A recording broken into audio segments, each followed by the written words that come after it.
નમસ્કાર વિદ્યાર્થી મિત્રો, ધોરણ 12 ઇંગ્લિશ સેકન્ડ લેંગ્વેજના પ્રથમ પરીક્ષાના 100 માર્ક્સના પેપરની આપણે વાત કરવાના છીએ. દોસ્તો, આ વિડિયો લેક્ચરમાં સેક્શન એ અને સેક્શન બીના સંપૂર્ણ સોલ્યુશનની વાત છે. આપ સૌ વિદ્યાર્થીઓને એ સેક્શન સોલ્વ કરવામાં અને પરીક્ષાની તૈયારી કરવામાં મદદરૂપ થાય એવા હેતુથી અહીંયા સેક્શન એ નું solution, write whether the sentences are true or false. પહેલો પ્રશ્ન છે ખરા ખોટા વિધાનનો. પોયમમાંથી એક સેન્ટેન્સ લીધેલું છે, there are fountains of great beauty. તો સૌંદર્યની વાત પ્રથમ પોયમમાં કરી છે, એટલે આ વિધાન આપણે ખરું છે. ઓકે દોસ્તો. Number 2, people think Walt is still alive. લોકો તો એવું જ માને છે, બરાબર, કે હજુ વોલ્ટ જીવે છે, એટલે વિધાન સાચું છે. તો one is likely to make mistakes. દોસ્તો, યુનિટ 3માં તમે જોઈ ગયા છો કે ભૂલો થવી એ સહજ છે, એટલે આ વિધાન પણ સાચું છે. ત્યાર પછી ચોથું વિધાન, Nana might have got married at the age of 25. આપણે એવું માની શકીએ કે 80 વર્ષની ઉંમરની વાત કરી છે, 50 વર્ષનું એ સહજીવનની પણ પાઠમાં વાત થઈ છે, એટલે એ આધારે એવું કહી શકાય કે કદાચ 25 વર્ષની આસપાસ એણે મેરેજ કર્યા હોય, એટલે વિધાન સાચું છે. દોસ્તો, આ રીતે ખરા ખોટા વિધાનમાં ખાસ ધ્યાને રાખવાનું છે કે ટેક્સ્ટબુકના પાઠ જેટલા પણ આપણાથી વંચાય, લર્ન થાય એટલા કરવા જોઈએ, તો જ આપણને ખરા ખોટા વિધાનો ફાવશે. નિયરેસ્ટ મિનિંગ, બરાબર. Question number 5, acknowledge. અહીં એકનોલેજમાં ડી લગાડેલું છે, જે આપણે સ્પષ્ટ બતાવે છે કે જાણીતું, વેલ નોન, બરાબર, એટલે અહીં જવાબ આવશે વેલ નોન. ત્યાર પછી વિગરસ. તો વિગરસ એટલે કઠિન થાય, તો કઠિન માટેનો શબ્દ છે અહીંયા ટફ. ઓકે. ત્યાર પછી એસ્પિરેશન. આ એસ્પિરેશન શબ્દ છે એ લેપવિંગના પાઠમાંથી લેવામાં આવ્યો છે. એસ્પિરેશનનો અર્થ અહીંયા મહત્વાકાંક્ષા એવો થાય છે, એટલે અહીંયા એમ્બિશન જવાબ આવશે, એમ્બિશન. ઓકે દોસ્તો, ચાલો હવે આપણે લેંગ્વેજ ફંક્શનની વાત કરી લઈએ. ચાલો, લેંગ્વેજ ફંક્શનમાં તમને કોષમાં આપેલા લેંગ્વેજ ફંક્શનમાંથી યોગ્ય લેંગ્વેજ ફંક્શન સિલેક્ટ કરવાનું છે અને એક્ઝામની અંદર સેન્ટેન્સ લખી પછી નીચે જવાબ લખવાનો છે. ઓકે દોસ્તો, ચાલો રીડ કરો. જો Shraddha acts too fearfully to oppose anyone. તો જુઓ, ટુ ફિયરફુલી, TOO, આ શું બતાવે છે? યસ, તો રિઝલ્ટ બતાવે છે. તો અહીંયા આપણો જવાબ શું આવશે? Expressing result. દોસ્તો, યાદ છે ને, TOO, ઇનફ, અને સો ધેટ, સચ ધેટ એ રિઝલ્ટ બતાવતા વાક્યો છે, સો અને ધેરફોરની જેમ. ઓકે દોસ્તો, ચાલો number 9, Harsh follows the same strategies as his friend has suggested. તો અહીં એઝનો ઉપયોગ છે, ધ સેમ એઝ, યાદ છે, સચ એઝ અને સેમ એઝ. યસ, તો આર્ટિકલ ધ સાથે વપરાતું સેમ એઝ વડે પોતાનું વાક્ય જોડે છે, તો ધ સેમ એજ, બરાબર, એને કહેવાય talking about thing in relation to something, એટલે આપણો જવાબ આવશે ટોકિંગ અબાઉટ થિંગ. ઓકે દોસ્તો. Number 10, I would rather listen to old Hindi songs than watch a new Hindi movie. તો જુઓ, હિન્દી ગીતો વધારે ગમે છે, બરાબર, મૂવી કરતા. તો જુઓ, અહીંયા ઉપયોગ શાનો થયો છે? તો કે વુડ રાધર. તો વુડ રાધર એ ચોઇસ બતાવે છે. આપ સૌ વિદ્યાર્થીઓ લેંગ્વેજ ફંક્શન્સના ટોપિકમાં એક્સપ્રેસિંગ ચોઇસ ભણી ગયા છો અને ઓલ્ટરનેટિવ ચોઇસ પણ ભણી ગયા છો. તો અહીંયા વુડ રાધર એ ચોઇસ બતાવતું વાક્ય છે, એટલે અહીંયા જવાબ આવશે એક્સપ્રેસિંગ ચોઇસ. નંબર 11, હવે અહીંયા છે રાઇટ ધ રિસ્પોન્સ. આપણે યોગ્ય રિસ્પોન્સ આપવાનો છે, ડાયલોગને પૂરા કરવાના છે. Roma said, how is his score. તેનો સ્કોર કેટલો છે? હવે રિઝલ્ટ બતાવવાનું છે, બરાબર. તો રિઝલ્ટ કેવી રીતે બતાવી શકાય? આ 4માંથી રિઝલ્ટ બતાવતા વાક્ય શોધો અને તેમાંથી પછી જે બંધ બેસતું હોય કાર્ડની દ્રષ્ટિએ તે તમે જવાબ તરીકે નક્કી કરો. તો જુઓ જી, 11 નંબરમાં શું આવે છે? How is his score. જવાબમાં જુઓ શું આવે છે. અહીં TOO છે, પણ TOO તો નકાર બતાવે છે, તમને ખબર છે ને, બરાબર. તો એનું મિનિંગ તો નેગેટિવ થઈ જાય છે. તો જુઓ, સો good that none food is satisfied. તો એ પણ અર્થપૂર્ણ નથી, એટલે જુઓ જવાબમાં ડી આવશે.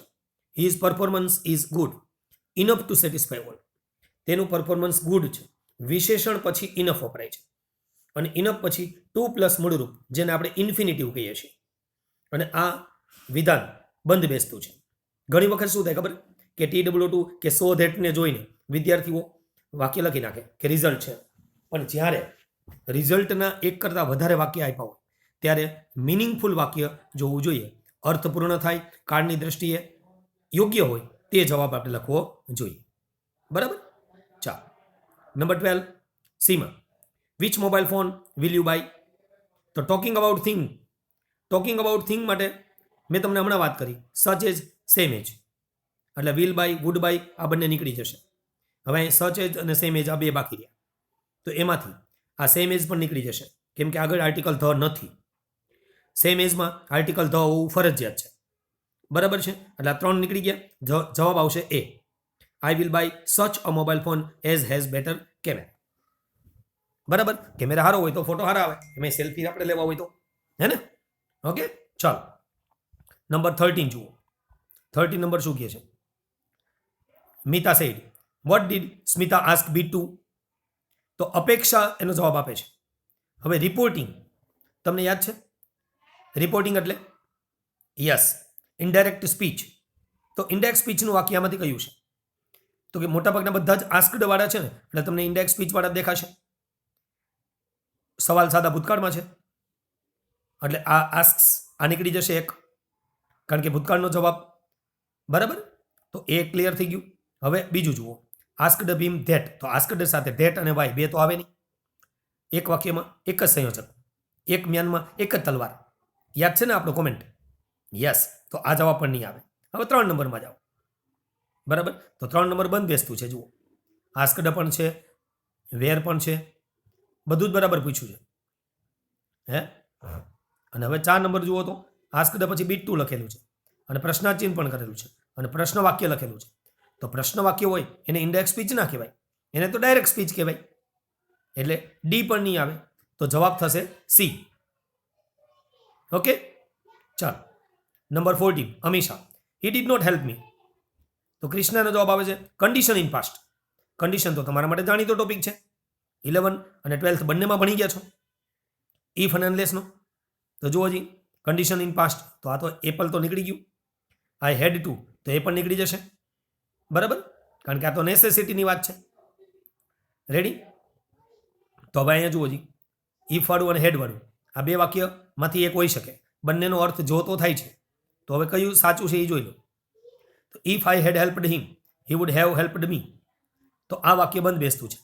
ઇફ સાથે પૂર્ણ ભૂતકાળ પણ છે અને મોડલ પરફેક્ટ ફોર્મમાં પણ છે, મિનિંગફુલ પણ છે, એટલે જવાબ છે સી. બરાબર, અને અહીંયા આ વાક્ય છે હેડ આઈ આસ્કડ હિમ, એ વાક્ય પહેલું વાક્ય છે એ પૂર્ણ ભૂતકાળનું છે, કન્ડિશન બરાબર છે, પણ એનું રિઝલ્ટ જુઓ તો અહીંયા મોડલ હેવ અને V3 નથી, એટલે ડી જવાબ નહીં આવે. આ ખાસ ધ્યાન રાખજો. તો જવાબ થશે સી. ઓકે, ચાલો હવે આપણે એપ્રોપ્રિએટ ક્વેશ્ચન માટે મહેનત કરીએ. દોસ્તો, અંડરલાઈન કરેલો ભાગ જવાબમાં આવે એવો પ્રશ્ન આપણે જોવાનો છે. બરાબર, you should think twice before you speak. બોલતા પહેલા વિચાર તો કરવો જોઈએ. તો ટ્વાઇસ નીચે અંડરલાઈન છે, તો ટ્વાઇસ જવાબમાં નીકળી જવું પડે અને સવાલ બનવો પડે. તો ટ્વાઇસ એટલે 2 વાર અને થ્રાઇસ એટલે 3 વાર, વન્સ એટલે 1 વાર. આ તમને ખ્યાલ છે ને? તો 2 વાર એટલે કેટલી વાર, એવો સવાલ નેચરલી આપણે વિચારી શકીએ. તો how often should you think before you speak. તો હાઉ ઓફન એટલે કેટલી વાર, તો અહીં જવાબ આવશે બી. બરાબર, બાકીના જવાબ બંધ બેસતા નથી. નંબર 14 જુઓ. બરાબર, cramming answers will not lead you two success. ગોખણિયા હોય તો કંઈ સફળતા તરફ પહોંચી શકે નહીં. કદાચ એકાદ એક્ઝામમાં નીકળી પણ જાય, પણ ક્યારેક તો એ ફુગ્ગો ફૂટે પણ ખરો. એટલે સમજીને તૈયાર કરવું એ ખૂબ જરૂરી હોય છે. બરાબર, ગોખણપટ્ટી કાયમી માટે ચાલતી નથી. અન્ડરસ્ટુડ કરવું એ બહુ જરૂરી છે. તો હવે 16 નંબરમાં જુઓ જી, ક્રેમિંગ આન્સર આપણે જવાબમાં કાઢવું હોય તો શું કરવું પડે? યસ, કરતા સ્થાને અહીંયા ક્રેમિંગ આન્સર્સ આપેલું છે, એટલે વોટથી સવાલ બનાવીએ તો બંધ બેસતું રહેશે. તો અહીં વોટ એક જ જગ્યાએ આપેલું છે, સી ફોર ચેન્નઈમાં. બરાબર, ચાલો વોટ વિલ નોટ લીડ યુ ટુ સક્સેસ, તો એ જવાબ બંધ બેસતો છે. બરાબર, એટલે આવશે સી. ક્લિયર? ચાલો number 17 she reads the Times of India regularly to enrich her vocabulary. તો વોકાબ્યુલરી એનરીચ કરવા માટે એ વાંચે છે. તો શા માટે વાંચે છે એવો આપણે સહજ પ્રશ્ન થશે. બરાબર. ઇન્ફિનિટિવ નીકાળવા માટે આપણે વાયથી પ્રશ્ન પૂછવો જોઈએ. એટલે અહીં બંધ બેસતો જવાબ આવશે D. Why does she read the Times of India regularly? Okay દોસ્તો, ચાલો હવે આપણે સેક્શન બી ની વાત કરી લઈએ. Are you ready? તમે તમારી નોટબુકમાં જવાબ નોંધતા જજો. તમારે એક્ઝામની અંદર પેરેગ્રાફ લખવાનો નથી, ખાલી એમ જ લખવાનું છે સેક્શન બી આન્સર, અને આન્સર 18 નંબરનો જવાબ એમ કરીને તમારે જવાબ લખવાનો છે પૂરા વાક્યમાં. બરાબર, ખાસ ધ્યાન રાખજો. અને પેરેગ્રાફ વાંચીને બરાબર જે જવાબ આવતો હોય એ પ્રમાણે સેટ કરીને લખજો.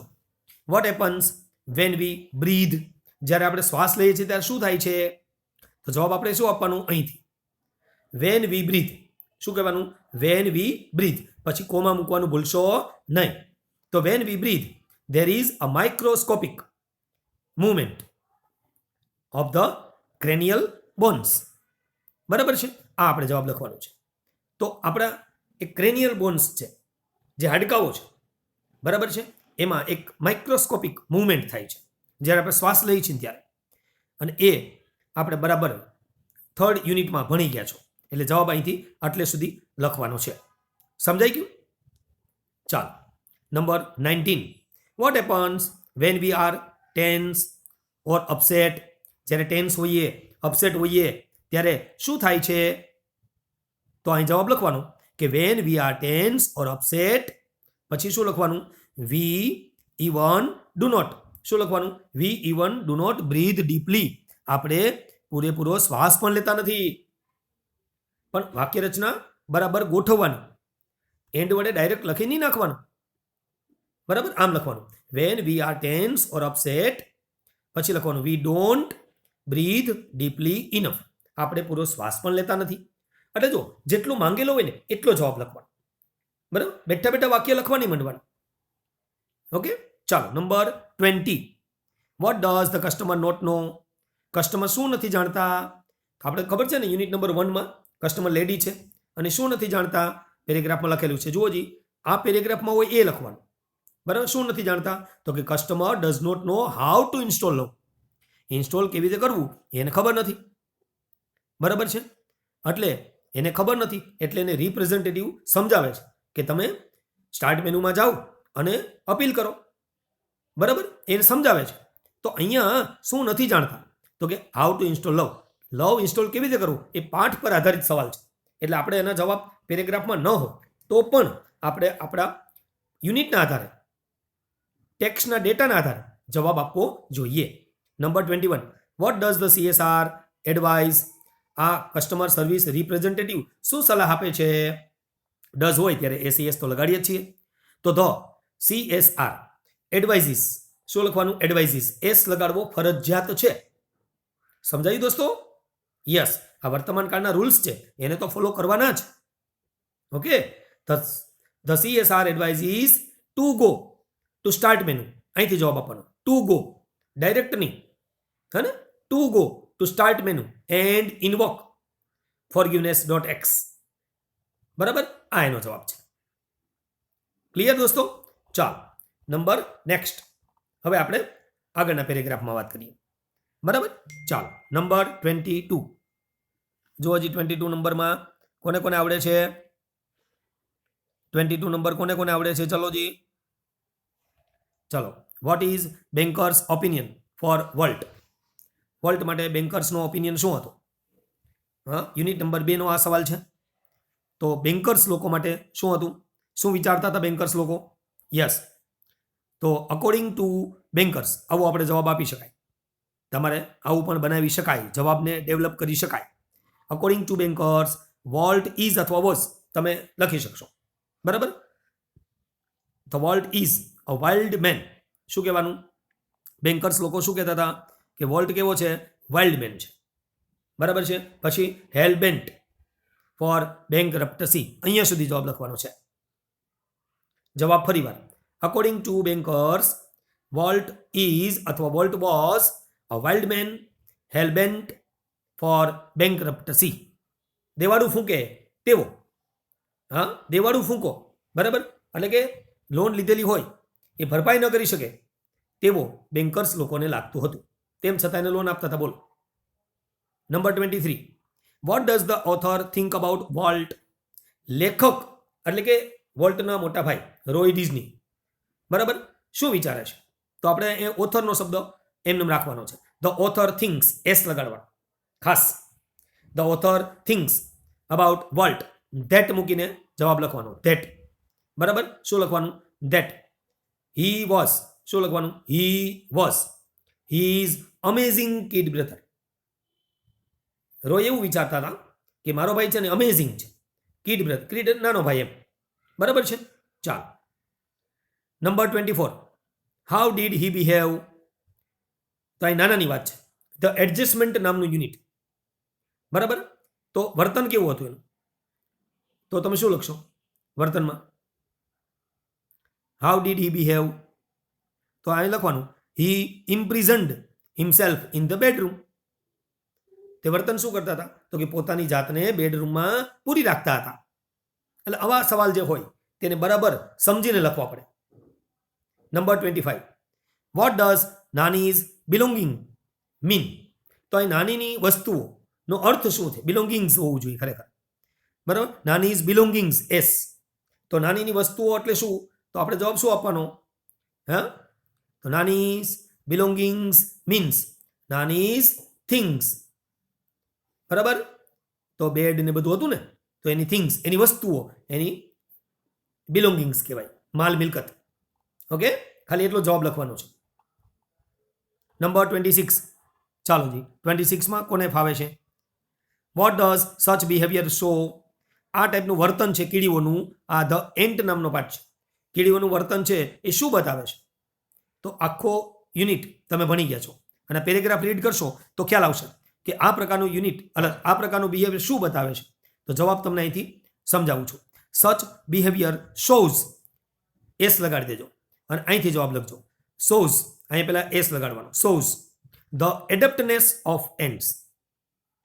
હા, બરાબર છે. નિપુણતા બતાવે છે, એક્સપર્ટાઇઝિંગ. ક્લિયર? તો એડેપ્ટનેસ ઓફ એન્ડ્સ આ જવાબ આવશે. Number 27, what is similarity between ant and human? બંને વચ્ચે સિમિલારિટી શું છે? તો પાઠમાં તો બરાબર આપણે સમજી ગયા છીએ, બરાબર છે.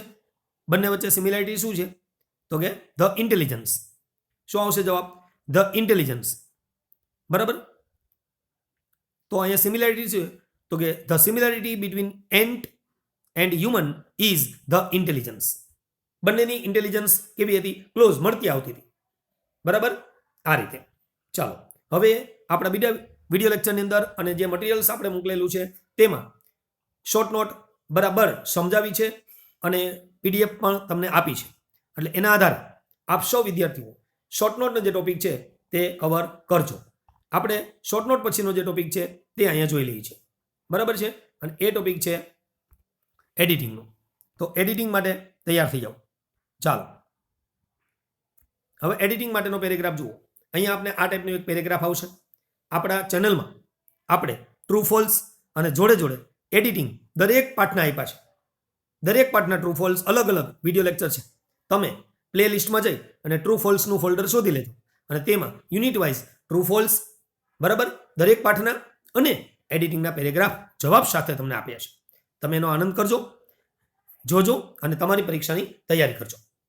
ચાલો, અહીંયા જે પેરેગ્રાફ છે એ વાંચી જુઓ. એન્ડ નાની રિયલી ડીડ, તો શું આવશે? Yes, leave.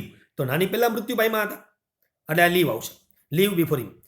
નાના became all the more now irritable. હવે નાના શું થઈ ગયા? ગુસ્સે થયા, ચીડાયા. કેમ કે જાણે કે કન્ડિશન હારી ગયા હોય, શરત હારી ગયા હોય એવું લાગે ને. એઝ ઇફ નો ઉપયોગ, જાણે કે હી હેડ લોસ્ટ અ વેગર. શું કહેવાનું? વેગર. કન્ડિશન, બરાબર, જાણે કે શરત હારી ગયા હોય, બેટ શરત હારી ગયા હોય એવું ફીલ કરતા હતા એટલે ચીડાયા હતા. તો આ ટાઈપનો એક પેરેગ્રાફ છે દોસ્તો. આશા રાખીએ કે તમને સેક્શન એ અને સેક્શન બી ના જવાબ બરાબર સમજાયા હશે અને આપ આપની નોટબુકમાં લખીને તૈયારી કરજો. વધુ વિશેષ નવા વિડીયો સાથે ફરીથી મળીશું. જય હિન્દ, જય ભારત.